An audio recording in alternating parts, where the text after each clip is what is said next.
This CNN podcast is brought to you by the UPS Store, your place for document services and a whole lot more.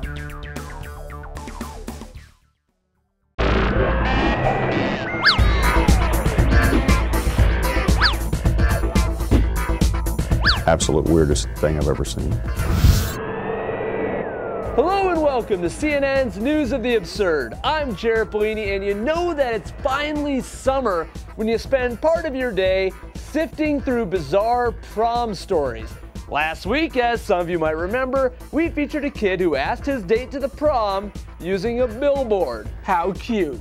Well, this week we have a young lady who never even got to enjoy her prom because her dress was just a little too skimpy. I actually liked the dress. Everybody else liked my dress. I bet they did. But Marche Taylor of Houston's Madison High School still wasn't allowed into the dance. She shook her head. She was like, "You're not getting in this prom."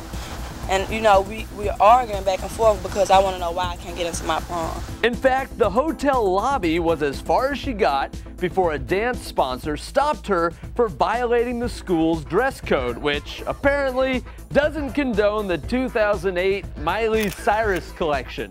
It was revealing in such a way that it would not be appropriate for a prom. The very first rule says only 1 inch of the midsection can be shown. 1 inch. Sexy. They tried to actually wrap the dress around me like this and pin it up. And she told me I'm still not getting in because I didn't have any undergarments on. And rule number 5 clearly states that proper undergarments must be worn. Marche insists she did have undergarments on, but the arguing continued.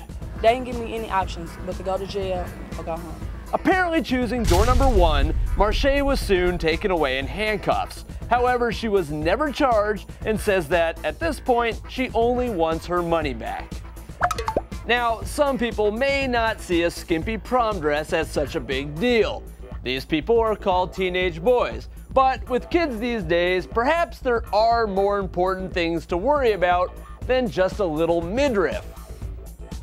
Sexy. Ooh. So, for argument's sake, let me just make up something worse than that. How about 3 kids digging up a dead body and then using the skull as a bong? Oh wait, that really happened.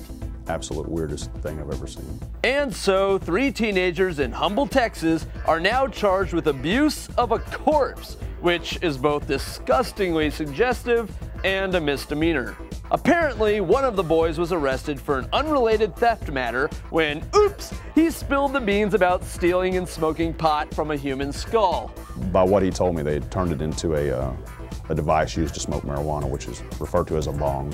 Eventually, authorities came upon what they believe is the grave in question, now a rain-filled hole in the ground previously occupied by an 11-year-old boy who died in 1921. So if you're a parent and you're watching this, now is the time when you go and hug your child because at least he has never been accused of digging up a human skull and using it to smoke pot.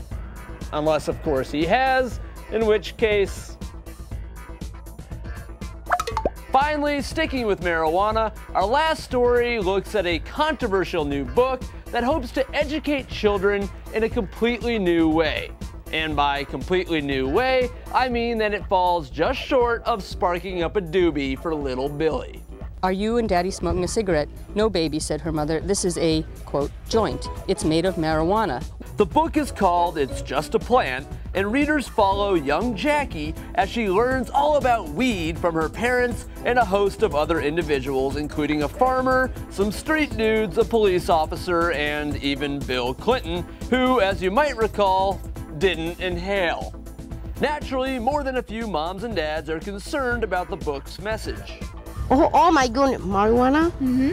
It's no good. Just is more information than I think a young child needs, and not really an appropriate way to approach the subject with a child. Of course, there's also those who think that the book is a pretty good idea, dude.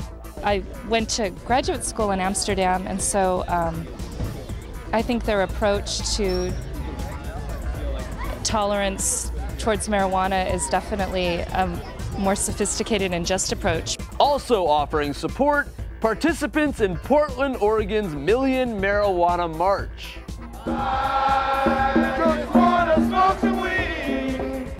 This book is awesome. It lays it out. We should be doing better than the DARE program, and that's a big dream of mine because I was a president of the PTA and a stoner at the same time. Well, that's all for this edition of News of the Absurd. I'm Jared Bellini, reminding all our viewers that this podcast is drug-free. But it does go well with the Grateful Dead's closing of Winterland. Man.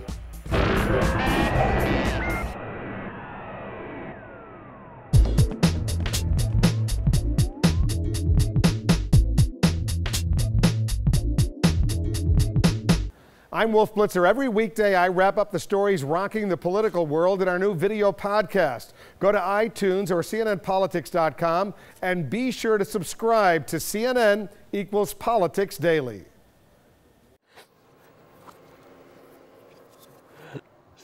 We're throwing it or words. Zero snarf, bros, the birth Henry Naps in your muscle laps that are one. In your parish natter, smith the sins, and ace and McConnell.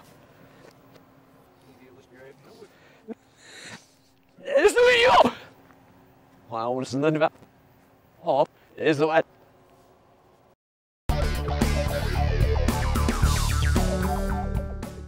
You have a small business, and tomorrow you have a big meeting. You've written a great presentation, but now you need someone to put it together perfectly. Don't you worry about a thing. You need the UPS Store. Professionals who can print, copy, collate, bind, and more. So while you worry about what tie looks good, let the UPS Store worry about making your business look good. That's our thing. Don't you worry about a thing. The UPS Store, the place for document services and a whole lot more.